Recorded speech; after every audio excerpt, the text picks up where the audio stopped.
pertama. Kemudian dalam kaitannya dengan desa kecil ya, desa kecil itu kalau tidak salah jatahnya ada waktu itu 170 berapa ya, 78 atau 78 atau 75 gitu ya. Nah yang sudah jadi sertifikat itu saya 106 ya. 106 sudah jadi 106. Nah, ini saya juga lihat datanya tahun 2020 ya. Berarti kan ada sisa Pak dari yang 170-an lagi ya. Saya sisanya itu kemudian itu sebenarnya bukan bidang tanah yang belum digarap sama sekali, tapi bidang tanah yang sudah dalam proses. Jadi ada yang sudah muncul yang namanya PBT, peta bidang tanah. Nah, peta bidang tanah itu sudah separuh jalan, sudah setengah matang. Biaya sudah dikeluarkan oleh negara untuk peta bidang tanah itu.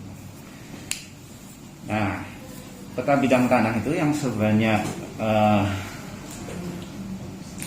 59 ya, 59 bidang tanah itu ditindaklanjuti, diteruskan Pak di tahun 2001 gitu loh, ditindaklanjuti. Nah kemudian jadilah dia 54 bidang tanah. Kenapa jalannya 54? Sisanya itu ternyata setelah dikaji masih ada yang belum clear and clean bahasa kita. Misalnya ada yang mengundurkan diri, memang ada yang sudah bersertifikat, bahkan masyarakat itu kadang begitu, sudah bersertifikat. Ada yang statusnya makam ya kalau nggak salah, ada yang status makam. Nah kemudian ada juga yang yang mempermasalahkan ada 14 bidang kalau nggak salah, 14 bidang. 14 bidang itu memang bukan setengah matang lagi, dia belum sama sekali gitu loh. Padahal dana kita untuk melanjutkan itu hanya dana separuh di akhir, sertifikasi saja. Jadi harus dari PBT dulu ke sertifikasi. Kalau yang dari awal 14 ini kita nggak punya gitu. Makanya kenapa yang 14 ini kok nggak keluar gitu PBT-nya? Yang karena memang dari awal mohon maaf, mungkin sudah disurvei barangkali ya. Di surveinya sudah, atau dalam bahasa mereka sudah diukur gitu ya. Tapi secara formal di kita belum keluar PBT. Sehingga yang ini memang tidak ada dana dari awal.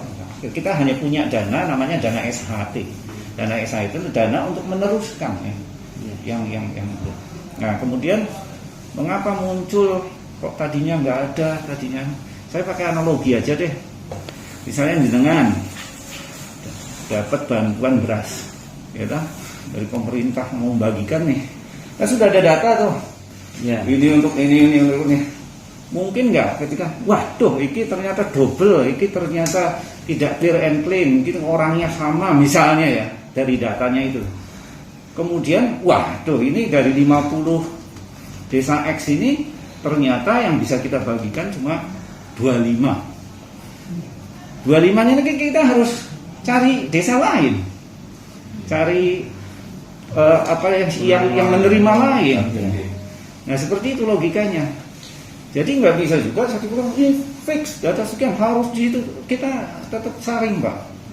Oh ternyata yang nah kemungkinan atau memang yang terjadi di kecil itu ya tadinya close, nggak ada, dia nggak dapat jatah sama sekali karena kita itu total hanya 6.080, tapi 6.080 untuk total satu kabupaten. Nah ini kan sudah dibagi, udah 6.080 selesai. Tapi dalam perjalanan ini ada yang nggak clear and clean gitu. Nah, kemudian kita panggil siapa nih yang siap, siapa nih yang siap. Nah, kita kan bagi kita siapapun monggo, tapi yang penting 6.080 terpenuhi bagi kami. Nah dalam perjalanan barangkali kemudian, wah aku siap yang kecil gitu loh. Oke, coba kita lihat. Ternyata bisa cuma berapa itu ya? 54 itu gitu loh. Nah seperti itu sebenarnya Pak yang terjadi ya, kalau menurut mungkin apa lagi informasi apa yang tapi biaya rutin bahasa kita, biaya rutin. Tentu ya apa-apa yang rutin kalau sendiri ya tentu lebih repot gitu kan, ya karena prosesnya juga sangat berbeda, pengumuman aja berbeda dan seperti ini, prosesnya lain. Nah, dalam berkembangnya tadi, kemudian kita sendiri mencari calon-calon. Wong kita aja desa awalnya berapa Pak ya? 24, sekarang berkembang 43 desa. Gitu loh. Tadinya 24 itu cukup gitu, 6.080. Jadi dalam perkembangannya banyak yang nggak bisa gitu loh. Macet itu bukan karena tidak memenuhi syarat gitu loh. Atau sudah bersertifikat kadang-kadang. Nah, itu yang terjadi Bapak. Kalau ini posisinya seperti itu. Diketahuinya bahwa PTSL lanjut itu berarti sekitar setengah tahun Pak ya, dipastikannya. Ya, setengah tahunan ya.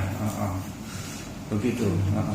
Berarti mungkin positif thinkingnya seperti sama Pak Farah tadi, mungkin awalnya memang Pak Lurah tidak tahu, bisa reguler ini bisa, tidak tahu ada tambahan kuota. Lokasi tidak tahu itu di pertengahan itu ya, mungkin ya. Kalau positif thinkingnya saya seperti itu Bapak. Iya, positif thinkingnya terjadi seperti itu. Reguler bisa, tapi jangan-jangan mungkin sudah terlanjur ngomong-ngomong gitu, tahu-tahu kok dapat jatah, mungkin nggak dikomunikasikan lagi, jangan-jangan seperti itu. Jadi ini masalah komunikasi aja Pak, masalah komunikasi kalau saya perhatikan itu. Kalau biayanya per bidang berapa Pak untuk reguler? Reguler sangat bergantung pada luas ya. Ada SOP-nya di sana. Ada luas, kemudian apa lagi? Jarak ya, jarak dari ibu kota ke lokasinya. Itu pengaruh juga. Kemudian ada yang pakai nilai konstantannya ya. Rumus Mas. Ada rumusnya. Ada ukuran berapa? Kalau resminya ada kita. Itu kan dari Pak Lurah itu menyarankan sekitar 2,5 sampai 3 juta untuk wilayah desa kecil dengan per bidangnya itu. Kalau seperti itu Rutin apa Mas? yang reguler. Rutin berarti maksudnya rutin. Waduh. Karena kalau ada pembuatan akte dan sebagainya kan tergantung PPAT juga yang buat itu nanti. Jadi nggak bisa samakan per bidangnya, tidak bisa. Termasuk BHTB pajak kan lainnya.